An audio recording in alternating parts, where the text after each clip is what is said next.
without any further ado, good afternoon and thanks for joining us at this webinar. And thank you to Social Enterprise Scotland for their support, because this is a growing interest area for not just the charitable sectors and the good causes, for lack of a better catch-all, but also for business in general. Obviously, we've had ups and downs with cryptocurrency. There's a lot of misinformation around. There's a lot of excitement around, and handled carefully. And I think it's here to stay. And as I say, Temple will come on to give us a little bit more of a rundown on cryptocurrency and the current state of play. And if you could all just wait until the final throes of, I've only got 5 slides or so if you wait till the end, we'll have a question and answer session with Temple. So as I say, it's been interesting because I've had a conversation with the third sector over the last year or so, and everybody's very much excited about the notion of looking at specifically at Scotcoin and what it can do for the third sector. It is coming. Obviously, a cryptocurrency has got many benefits, not least that you could argue that it's the start of the good thin end of the wedge for democratisation of money and value in society. And although we've got a long way to go yet, we'll have growing pains along the way. But it does mean that for the first time, perhaps, or maybe not the first time, or maybe going back to the future, as it were, because when we bartered, at least we had value between individuals, and nobody was extracting value, perhaps, out of that equation, perhaps other than taxes, of course, and they've always been with us. But anyway, the use of cryptocurrency in many ways democratises cash and takes away some of the value extractors. And for the third sector in particular, as we'll go on to, and specifically with Scotcoin, you can actually use Scotcoin between third sector organisations. You can take donations, you can make payments, make purchases, and people can make purchases from you using Scotcoin without any cost whatsoever. And that's a really exciting notion, given that many of you have fed back to me a number of things. One of them is specifically that your merchant account and other banking charges seem exorbitant, obviously because you're in the third sector, and banks take no prisoners. They make money, and they make money off the third sector just as they do the rest of us. And so that was one of the concerns about banking, which Scotcoin helps alleviate. And also the other exciting and interesting thing is, how do you account for digital? Because we obviously have to account for that.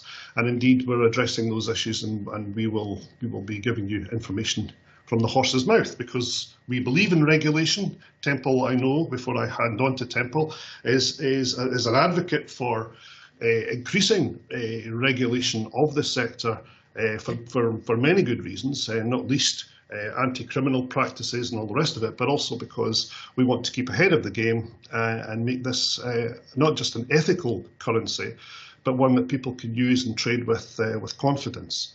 So the Scotcoin project has been going for some time now, and as I said, Temple will tell a little bit more than that, but I'll introduce Temple. It's Temple Melville, who's the Chief Executive of the project, and the Scotcoin project itself is a community interest company and obviously has to abide by the rules and regulations of being a CIC as well as being a cryptocurrency.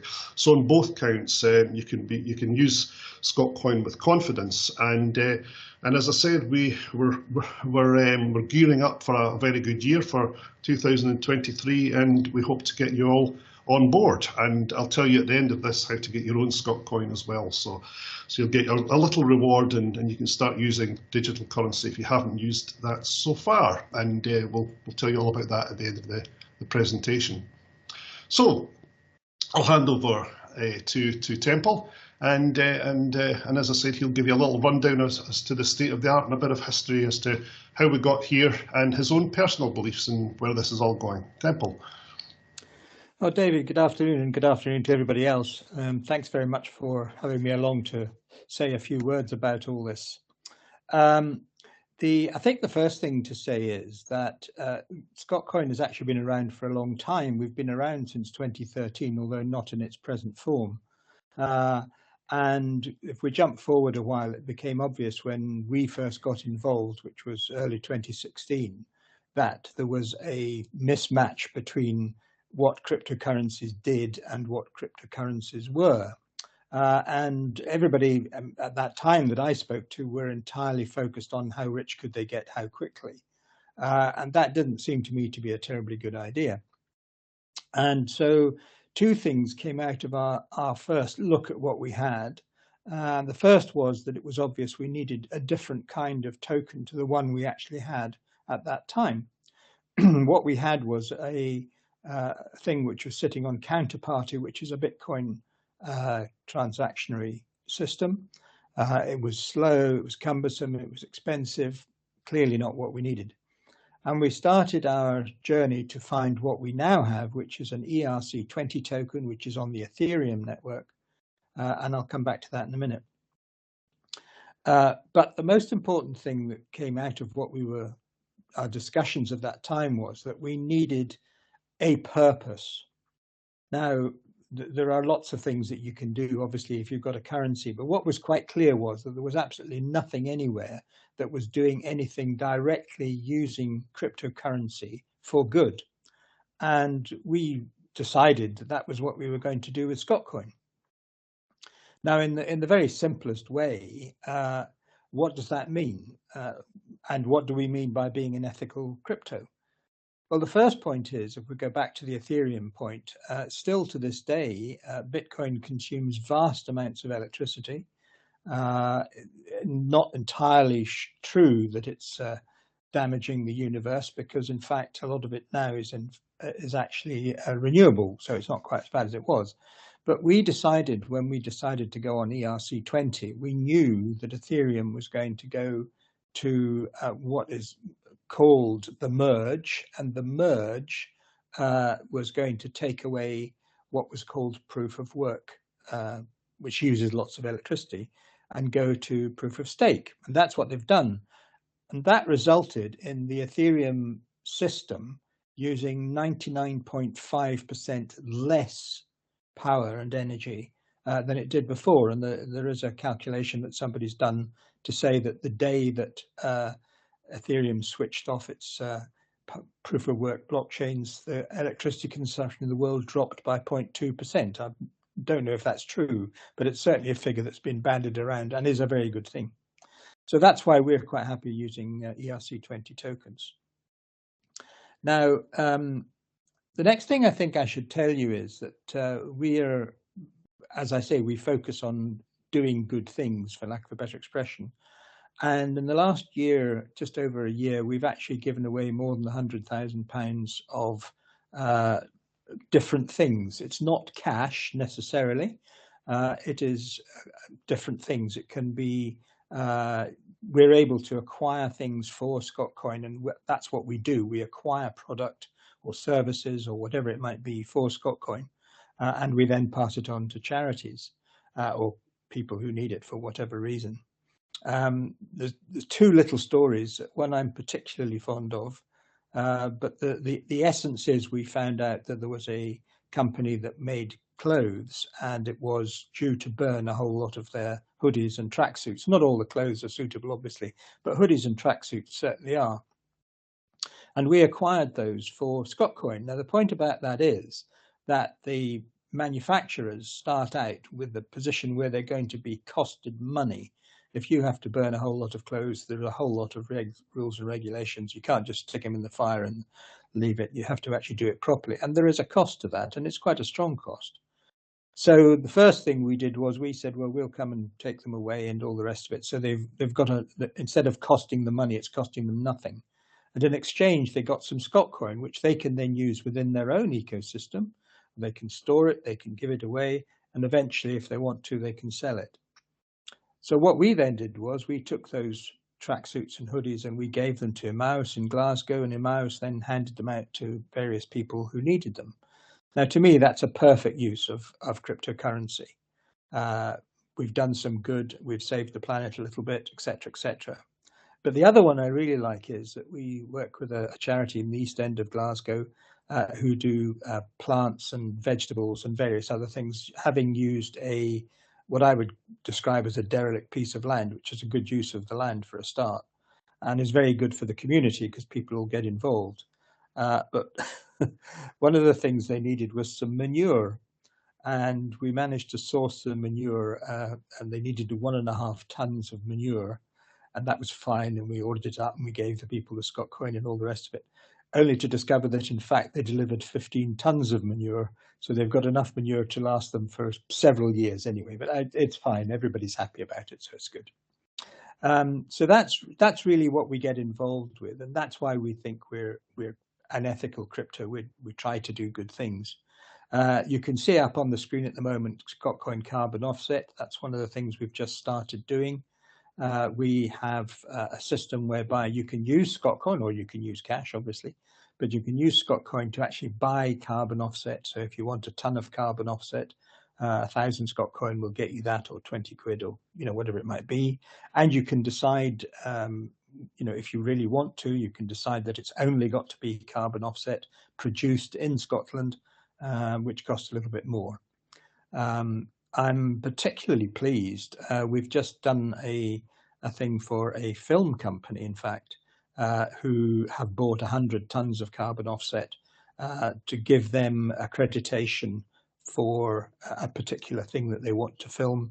And one of the requirements was that they were offsetting entirely the carbon that they were going to be creating. And we've been able to do that for them, which is really rather nice. So that's what we're all about. I'm sure that people have got questions. In fact, one of the things that was mentioned was how you account for it. So I'll just very briefly give you an idea. In the simplest terms, and I'm not going to go into great detail because we are going to in fact produce a paper, or in fact Helen and we are going to produce a paper, I should say, which will be more specific. But in essence, if you think of crypto as being like euros, you won't be too far wrong.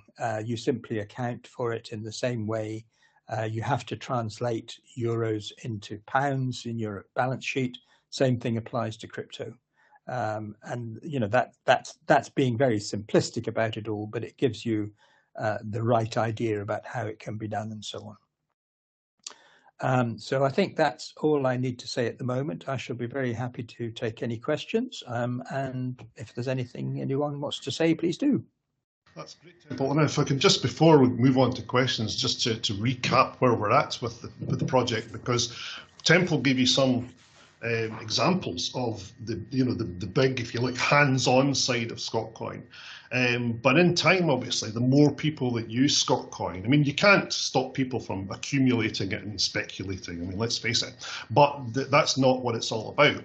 And we do want people like yourselves to have Scotcoin. We want the citizen to have Scotcoin to enable them to buy things from the third sector, and the third sector itself, which is another interesting element which came up with a discussion with many people in the third sector, is the ability for third sector organisations to buy from each other.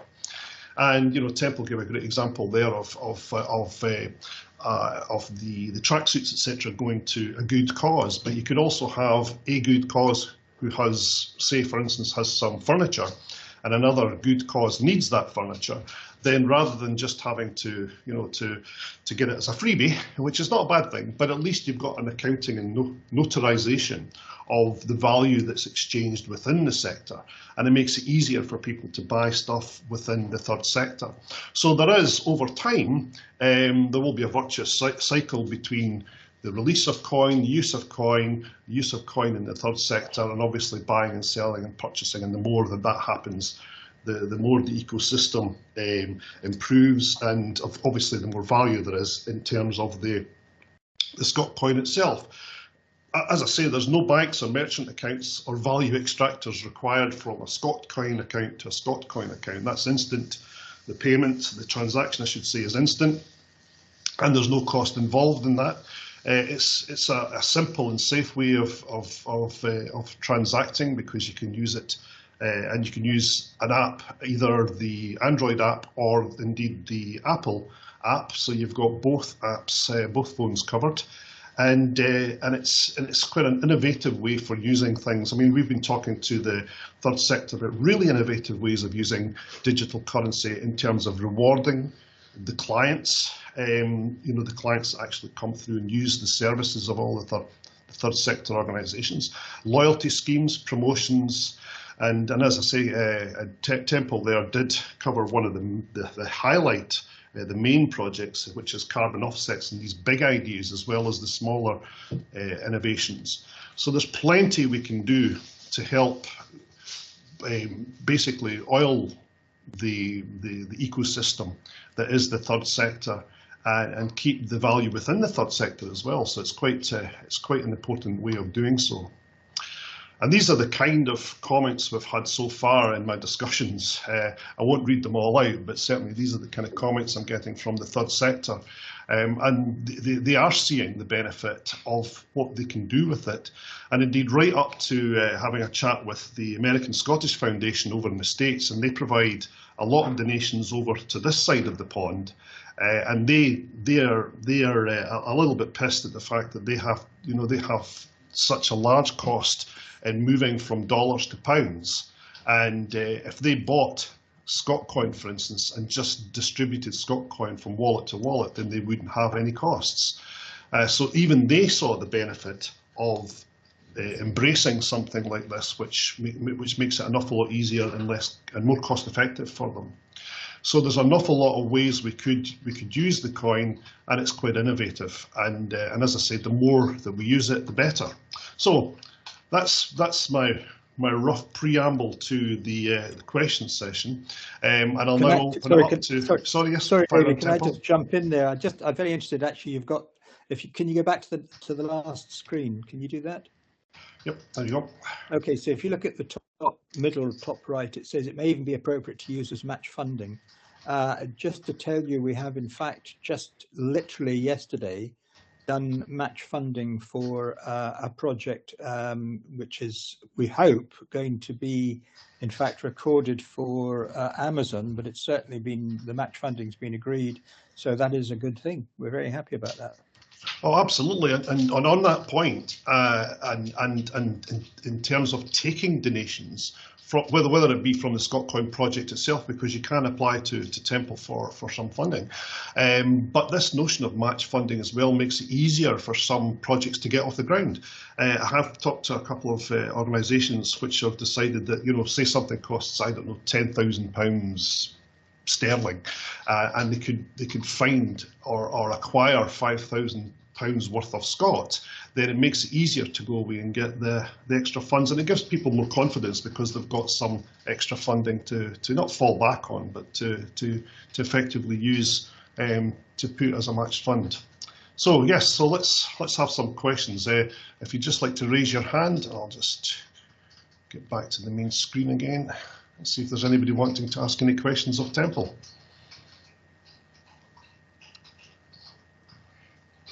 Everybody's gone quiet. This is what always happens. Well, I'll just talk you through what we can see on the screen there. The system we use, I won't give you all the technical blurb, but basically it's scotscan.io. You can see it up there, and it's available on Android and iOS as well. And you set up an account, and in fact, if you look top left, you can see the system of doing it. And you end up with an @Scot account. So mine ought to be Temple M @Scot. However, because of a quirk of what I was doing at the time I was setting up the account, my actual account @Scot is 14 Passel Road, which is a bit silly. But anyway, there you go. And I didn't want to change it. I thought it was serendipitous, so I just left it. But basically speaking, you can set it up. When you transfer within the system from one @Scot account to another, it's completely free. There's no charge to anyone. And it's also instantaneous. In fact, I was on talking to some people yesterday, and we set up the account online with them, which took about 30 seconds. And I transferred some Scotcoin to them, which took another 5. and they pinged it back to me, which took another 10, and I pinged it back to them, which took another 5. And so the whole thing was done within less than 1 minute, which is really quite nice. And of course makes people go, wow, and all the rest of it. And they can see it happening. You can see the coin arriving in your wallet. You can see it going out of your wallet. It's a very nice system, and it works very well. The other thing I would just mention about that, you did actually see earlier on a copy of my book, which I'm shamelessly plugging. If you ask me, I will send you a copy without any problem at all. Well, that's terrific, because we are asking, obviously, and I'll come on to that at the end there, for folk to obviously set up their own account and to tell us, just to email Temple to tell us that you've set it up, and we'll pop some Scot into your account for participating in today's presentation and webinar. And the nice thing is, as Temple touched on there, is quite apart from the fact that the whole Scot, as we know, Scotland, Scottish, anything Scottish does carry very well. And there's an element of trust with that. We're well known globally for our financial services, banking, etc., etc. And it is nice that, as you know, with the likes of Bitcoin, which is BTC, and there's Ethereum, which is ETH, the official abbreviation for Scotcoin is SCOT, which is absolutely terrific. And as Temple was saying there, that when you do set up your own account, I don't know if Helen at Scot is available, but you can by and large get your name, or you can get a shortened version or the long version of your business or your third sector organisation, which is terrific, because it means it's a lot easier for people to pay when they come to looking at making a payment through a Scot account. So it's nice and easy, as well as everything else, as well as being Scottish and well branded and simple and ethical. What's not to like? So I'm opening up the floor again to see if there's anybody with burning questions. I don't know if I can take you all off of mute just now, but if you can pop your hand up, I think I can take you off mute individually. And it'd be nice if you had a couple of questions. Oh, somebody had one there. It's just popped up now. If you bear with me for a second, that came up in the chat. Let me just see now. Hold on. Who was that? It's a guest C. Okay. Okay, let's. I may have missed it, sorry about that, but how do you secure the finance security stability for users of Scotcoin? I take it that's the technical blockchain elements of that. Okay, so well, I'm assuming that's what you mean, is how is it secured? Well, the short answer is it's all held on the Ethereum blockchain. The Ethereum blockchain is one of the big two. It is the one with all the smart contracts and all the rest of it. And to this point, neither of the two main blockchains have ever been hacked. When you hear about people losing coin and all the rest of it, it's invariably because it's from an exchange or an exchange-like product. But it's never from the blockchain itself. It's an immutable thing. And actually, if you are not into crypto in any great way, then please read the book, because it does explain why that is true. Interestingly enough, I give lots of lectures about blockchain and so on, because I am actually a CPD qualified instructor. And I was giving a talk on Monday related to communities and how communities can make crypto work for them within a small area. And we were talking about things like the Bristol pound, which is slightly defunct at the moment, but about to return, the Brixton pound and so on, and also Sardex in Sardinia, and Veer in Switzerland. Now all these things have their own issues with different things, but what they don't have an issue with is security for the actual blockchains that they use. What they do have is problems with what they're actually doing and so on and so on. But the actual security of the tokens that they use or the coins they use is absolute. And Erica's just popped up in the chat there. Now, I know that's obviously the value, and I guess what she means by the value there is in terms of GBP or in terms of how it can relate to other currencies. Now we know it's not on the listing yet, but she's asking the question: how is the value of each coin determined, or is it considered a utility token only? It is a utility token, that's true at the moment, for the simple reason that it's not on an exchange. Once it goes on an exchange, it'll change slightly.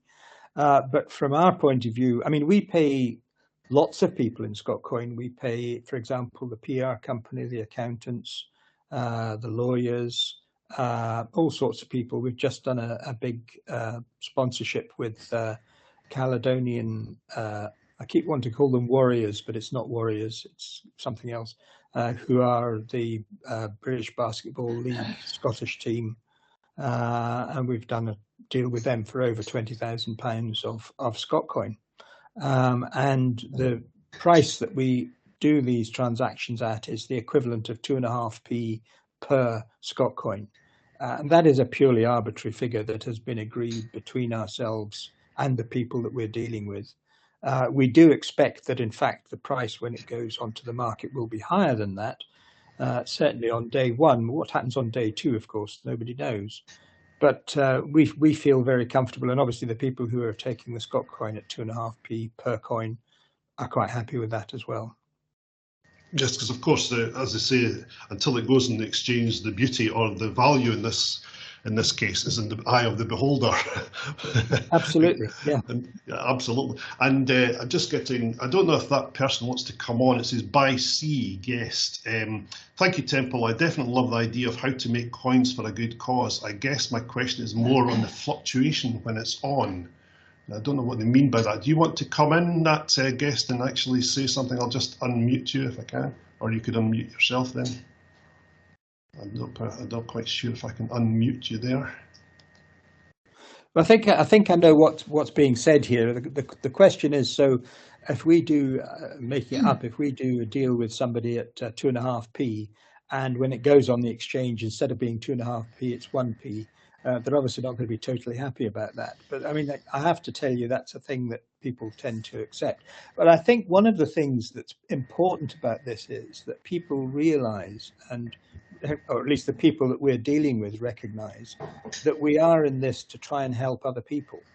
And we have a series of preferred partners, for lack of a better expression, who are prepared to accept Scotcoin in exchange for whatever it might be. And the whole point is that they're prepared to do that because they know we're doing something good with whatever it is they're giving. And I think that's almost more important than the actual value, is the knowledge that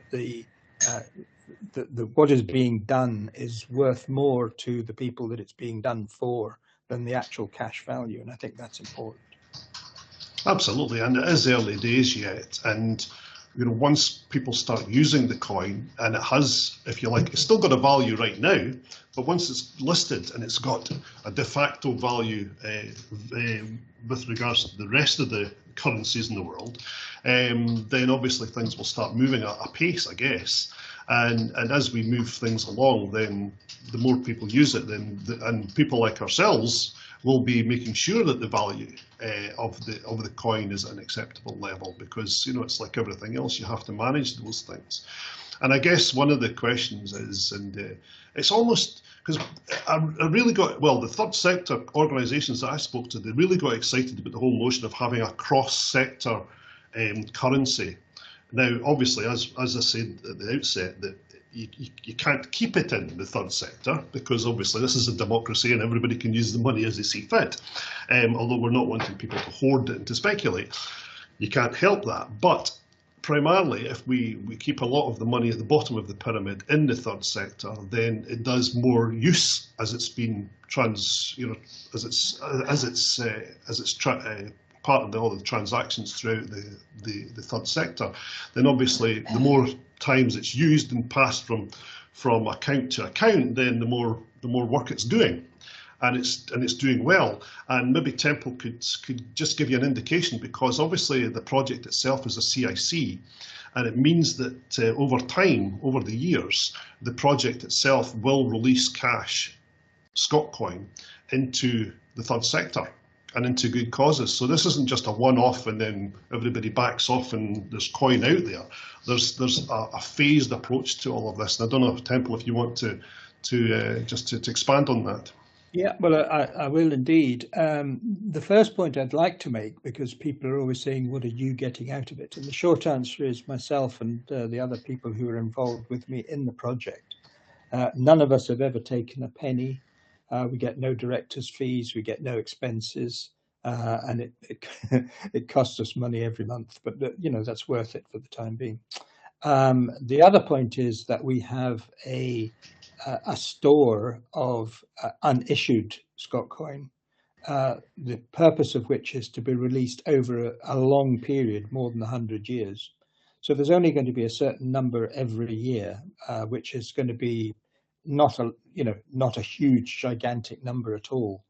And that in itself, we hope, will make people much more happy to accept it, because they know it's, there's a great thing in the crypto business of pump and dump, that everybody pushes the price all up, and then as soon as it's up, they dump it. Well, none of the people involved, we've all signed agreements not to do that for many years, and so it's not going to happen. But we're very happy for people to use the coin between themselves, and in fact, we have over 7,000 holders of Scotcoin, and we have Scotcoin held in some 54 countries worldwide. I guess some of those are Scots who are in Australia and Canada and so on, but there's other places too. That they do use Scotcoin for various things. I know I have a friend who is in fact in Dundee, and there is in fact a restaurant in Dundee that accepts Scotcoin. And he goes in there once a month and he buys his meal with Scotcoin. Great. It's not what it's really intended for, but there's no reason not to. Why? That's one of the things about crypto. There are no borders. You can't put a ring fence around it. It doesn't stop at Hadrian's Wall or whatever. It keeps going. So I'm very sanguine about how people will use Scotcoin in the future. I think there's an important point here, actually, which I'm always making to people, because I very often get asked, is crypto going to push fiat money out? And the short answer is no, it's not. Even if it could, it probably wouldn't want to. Just to go back to 𝑣𝑖𝑟, that we talked of briefly, which is a crypto it's not really a crypto, it is a crypto, it's a cryptocurrency in Switzerland, and it's been going since the 1930s. And it was set up originally because there was a big issue with, well, nobody had any money in the 1930s. The banks wouldn't give money to anyone and so on. And a group of Swiss businessmen set up for lack of a better expression, a circle, where they produced goods and sold to each other in exchange for 𝑣𝑖𝑟, W-I-R. And as a result of that, they were able to keep going, whereas they probably wouldn't have been if they hadn't done that. Now, the nice thing about 𝑣𝑖𝑟 is, and we move it along till the 2020s, first of all, there's something like 70,000 businesses in Switzerland accept 𝑣𝑖𝑟. There's 700,000 or 800,000 people in Switzerland who have 𝑣𝑖𝑟, and it turns over about $7 or $8 billion a year. So it's quite significant in terms of Swiss GDP. And that, in fact, to a certain extent, that was my initial thought about how we would operate with Scotcoin. We would become, an addition to Scottish GDP. But if you go into a shop and you want to buy a sofa, and the man says to you, that's 1,000 Swiss francs, and you can say to him, well, I'm really sorry, I've only got 700, but I can give you 300 𝑣𝑖𝑟. And he says, yeah, that's fine. And that happens. And then he uses his 𝑣𝑖𝑟 to go and buy the springs for the sofa that's going to make next. And that's how it works. It's a closed loop, in the sense that obviously you have to have someone who's going to be accepting 𝑣𝑖𝑟 to make it work. Actually, there's an interesting point here. What is currency? We know from history that currency has been conch shells. It's been great big stones with holes in them.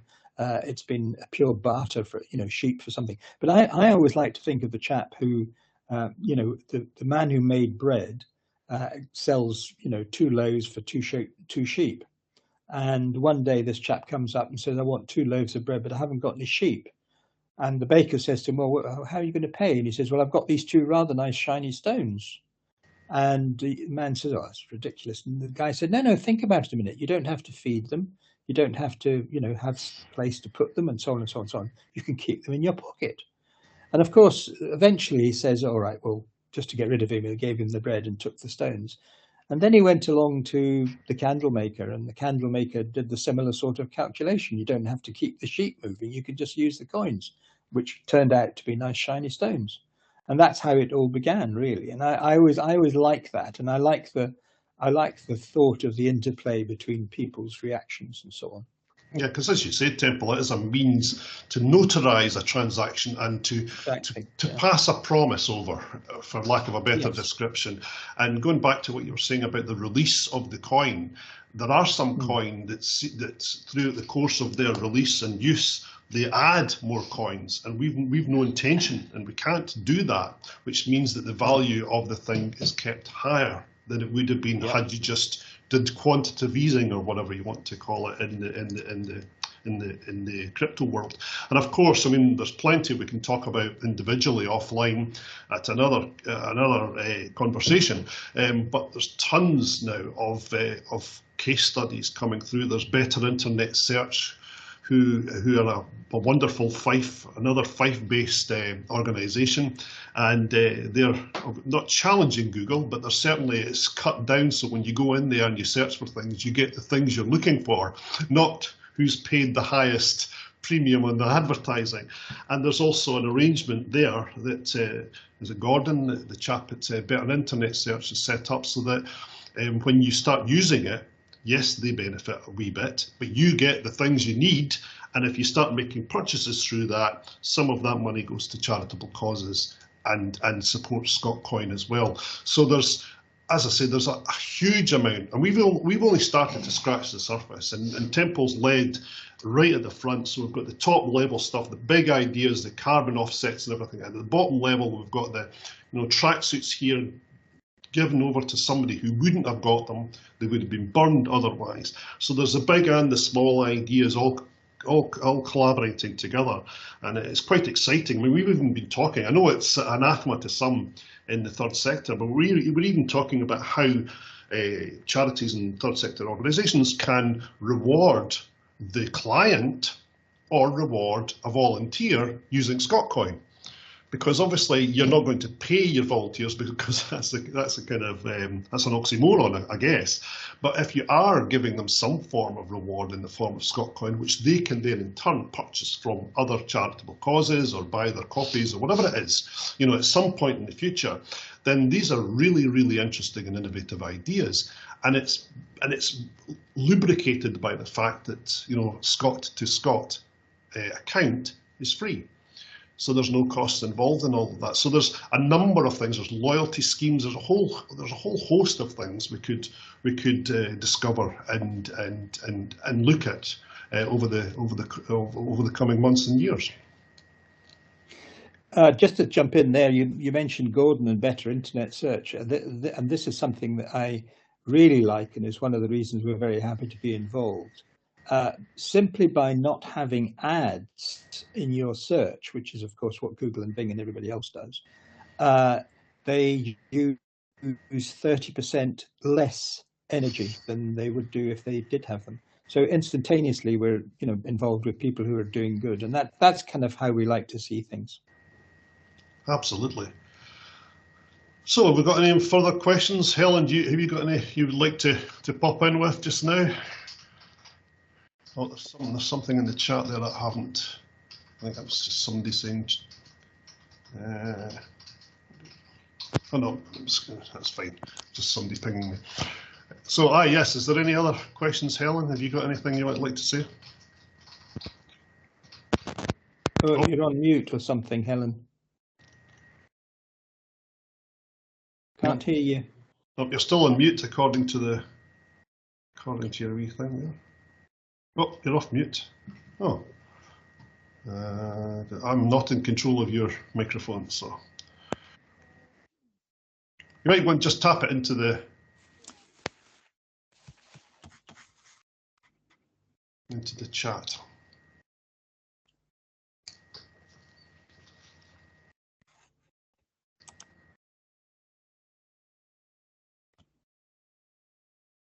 It's maybe one of the master settings I put in that nobody can speak apart from myself and Temple.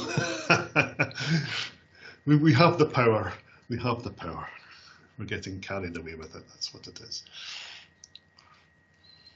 I think there's just as we're talking, there's two other things I think that are relevant, which haven't really been mentioned at this point. The first is that crypto is targetable. So in other words, you know, if you give a charity or anybody a whole bunch of cash, they can do what they like with it. They can do anything, and there's usually a clip being taken here and there or whatever. The great thing about crypto is it's actually targetable. So if you want to make sure that Mr. Blogs is the only person who's going to get whatever it is, you can make sure that it's only his wallet and his address that actually receives it. And, you know, that I think is quite an important thing. And the other thing that's important too is the cost of transmission. If you use your credit card in a shop or whatever, you know, the shop has to pay the bank certain amounts, and there are other people who take certain amounts. The great thing about using crypto is that it's completely free as far as in terms of Scotcoin, it's completely free as far as both the shop and the individual are concerned. And, you know, it's a good thing to do, really. Absolutely. And Helen was asking there, is there a directory of who will accept Scot? There is a directory. It's slightly complicated by the fact that we also operate with BBX, who are another sort of cryptocurrency. It's not really a cryptocurrency. It's really for places where, for example, hotel rooms. If you've got spare hotel rooms, you can sell them for BBX, and then the whole point is that people will maybe come and stay, but you're then able to sell them breakfasts and drinks and maybe meals and so on. But we have they have over 4,000, I think, different people who accept BBX, and they also accept Scotcoin. So there's quite a large number of people that you can use for these sort of things. Yeah, the BBX bartering element to it all is really exciting as well, because it helps people use up some excess capacity or excess stock or whatever that otherwise is just sitting there. There's tons of great stories about that. And obviously, Helen, at some point we'll have a more mature directory, as Temple's alluding to, because the more people that come on, it will become difficult, because how do you make a directory of everybody who's, you know, using Scot? But there will be at least the headline stuff, especially for the third sector, because, you know, if nothing else, we will have at some point, if there's a lot of third sector organisations who are taking and utilising Scot, we could get them up on the website at some point, you know, and there's data protection issues and a whole host of other things to deal with. Another question from Lisa Morrison there is, we run digital inclusion workshops. Can you run sessions on crypto, as I'm not sure if our digital team have experience of this? I can see that's Lisa Morrison. Lisa, I'd be absolutely delighted to talk to any kind of group about crypto. You know, that's no problem at all with that. You know, all you need to do is ping me and we'll set something up for you without a problem. And of course, his modest Temple is one of the only few CPD accredited crypto gurus or something in the UK. So rest assured that you're getting it from the horse's mouth, as it were. It's a bit like having the plague, I think. But anyway, there you go. Well, it's important that there are standards, though, and we're trying to adhere, not only adhering to those standards, because I know Temple and Helen and I are meeting shortly, because we're wanting to produce some kind of code of practice. And we're ahead of the curve. We're, you know, Temple's in constant contact with the regulatory authorities, FCA, etc., to be ahead. And let's face it, the regulatory authorities, HMRC, all these people who are interested in this space, they're kind of behind as well, because everybody's kind of finding their feet.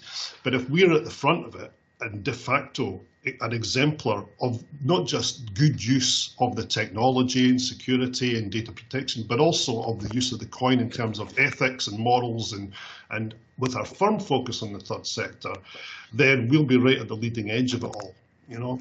and everybody can just be following, and all, what do they call it, shitcoin, all the other coins that will come and go.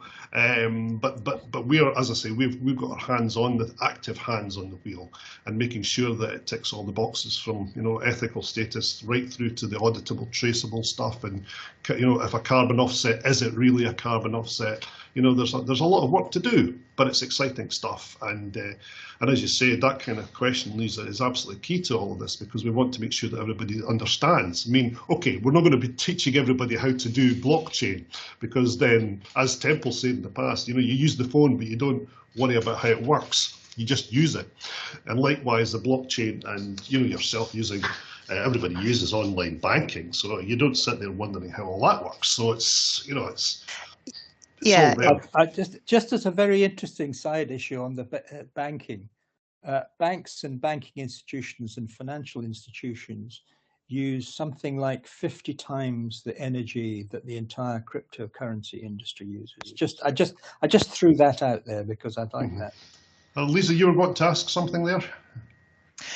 Yeah, I was just saying, it's the kind of, so it's like our service users, kind of, they will come in and ask for help with getting onto internet banking, or they'll ask for help with kind of basically accessing anything on the internet, or support with using devices and things like that. But, you know, crypto might be one of the things that ends up sort of coming up as it becomes kind of more popular and people are hearing about it. So for our staff and volunteers to kind of be able to have some sort of response to that, as I say, even if it's, you know, it's not telling people where to, you know, it's obviously they wouldn't give them advice on investing or anything. So, but it's just to have that kind of, that knowledge and be able to maybe point them in the right direction to find out more about it. But telling people that they don't necessarily have to be scared of it, I suppose, as well. It's that ensuring that people have the right knowledge and are asking the right questions and getting those answers, so that that fear maybe dissipates a bit. Actually, Lisa, you've actually pinged something into my head. We are trying to put together a list of myths and misunderstandings that people have about crypto. And if anyone has any, I'd be delighted to receive them. But the one that started me on this particular channel was, I was speaking to a lady some time ago, and I said to her, you know, why haven't you set up this wallet? She said, oh, because I'll need to keep my PC on all the time. And I said, no, actually, that's not true, because none of these things are in your computer. They're all held, you know, elsewhere. And she said, oh, I didn't know that. And I said, well, there you go. So then she was quite happy to do it. Then she understood how it worked. I don't think she really believed me until she actually did it. And that's one of the things too. You want people to do, for example, setting up the account, and then they actually see what it means and how it works and all the rest of it. So if anybody's got any myths or misunderstandings, even if you know the answer, I'd be delighted to receive them. Well, I was going to say also, Lisa, on the question of you know, people opening up bank accounts and things, and, you know, I'm not saying everybody, it's not just the elderly that are faced with these things. We're all concerned about security and issues. But the thing is, you know, I mean, say for instance, you've got a homeless person who happens to have a smartphone. It's just a basic one, whatever. They don't have, you know, a huge amount of costs or whatever, but they've got Wi-Fi. They can sit there and open up a Scot account. You know, they do not, because homeless people do not have an address. They can't set up a bank account, a regular bank account, but they could have an app, and they could be, and somebody could give them some Scot which they could then spend in the future, not right now, but in the future. And that's great, because that, again, it democratizes cash and it helps them.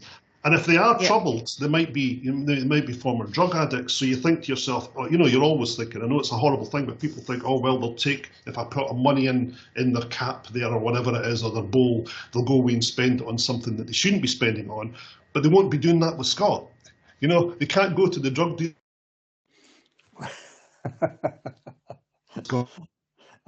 It's a glib statement. It's a glib statement, you know, but again, it's an important one. In a really weird way, I'd love that drug dealers accepted Scotcoin. I think that would be an absolutely brilliant way of offering Scotcoin service instantaneously worldwide. No, but just going back to that, that is actually an important point, because what they're going to be able to do fairly shortly, we've already got one lot of people signed up, is I mentioned preferred partners. So if you give a homeless person or whatever crypto, he will be able, or she will be able to go to various people who we will nominate, obviously, and they will be able to spend the Scotcoin there to buy food, clothes, what have you. And actually, the most interesting thing about that is we're talking about the people without addresses and so on. You have El Salvador. Now, El Salvador, as you may or may not know, has adopted Bitcoin as an official currency of the country. And what that has done is that up until the point where they did that, there were only 1.5 million bank accounts in the country. And within 3 months of them adopting Bitcoin, they had 3.5 million more people who had accounts that could be used to buy and pay and do whatever. And of course, that's what they do, because they've now got some method of actually storing money as opposed to in their sock, and spending it with people who want to take it. So it's a really good thing. And we're, in a way, we're kind of mirroring that particular object. Absolutely. Yes, so without further ado, talking about getting some coin out there, as I said earlier, if you just ping Temple, and Temple's email address is there, it's just temple@scotcoinproject.com, and do that after, I may add, after you've set up your ScotScan account, which is scotscan.io/sign-up. And once you've got your moniker, your whatever it is, Temple Helen or whatever, just ping it over to Temple and we'll pop some Scotcoin in there. And if you've got any questions as well, obviously that's a good time to fire them over to Temple as well. And I'll probably edit out the bit about the drug lords and stuff. But it's nice to know we can buy some manure. So it's so. But as I said, but these things are terrific. The weirdest thing about that is that I told that story to somebody, to a group of people the other day, and somebody put their hand up and said, "I actually deal in, amongst other things, manure, and I will very happily take Scotcoin for manure." So there you go. That's just another side issue. Absolutely. No, that's fantastic. And as I said, there will be time to, apart from, as Helen's saying, a directory or a list of people who will take Scot at some point in some shape or form. But the good thing is, every other week, Temple's finding somebody, and I'm speaking to somebody who's got a completely different viewpoint about how to use it. As I said, from volunteers to rewards. There's the Outward Bound Trust. I don't think they'll mind me telling you that they actually, sorry, somebody else coming just in. We talked about some troubled kids coming through the Outward Bound courses and coming out at the other end, and they do have a certificate and a life achievement, and they feel great. But then, what do they do thereafter? And if they were given some coin, that could give them a little reward, which they could spend it on whatever, but also it could offset some of the costs of the next stage of their life. Whether that's another Outward Bound course, or they're doing a training the trainer course so they can train others, or they go on to another third sector organisation and say, right, I've done the Outward Bound course, I'm now doing, I don't know, mental health counselling course with another charity, and they can offset the costs using Scotcoin. And again, that's transactions going on all the time with Scotcoin. And that makes me a happy bunny, because then everybody wants a path for people to get better and better in their lives. Just on that particular point about moving things forward, one of the ways that we operate with people is who say to us, we'd like to get some Scotcoin for doing something. We say, right, okay, what are the things that you spend money on? And all charities and all people have sort of things they spend money on. It could be insurance, it could be manure, it could be clothes, it could be all sorts of things. And what we find is that once we get that list, we're then able to go, we have people we know that do stuff, and we can get things from them. So if you came to us and said that our biggest expense is insurance for our vehicles, we can probably get you a huge, massive, instead of paying 10,000 a year, we can probably get that for 5,000 a year, and you don't even have to pay the 5,000 a year. So there's all kinds of different ways that we can help in that way.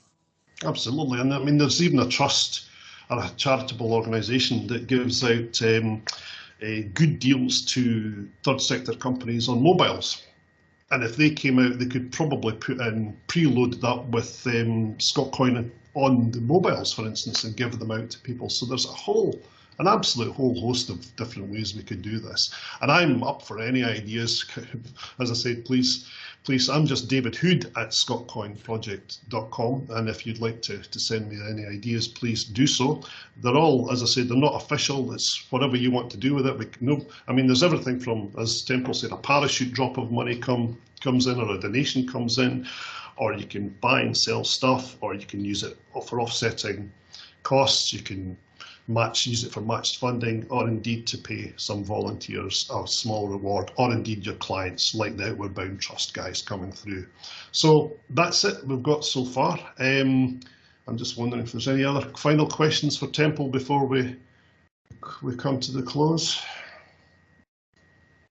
No, I think that's it.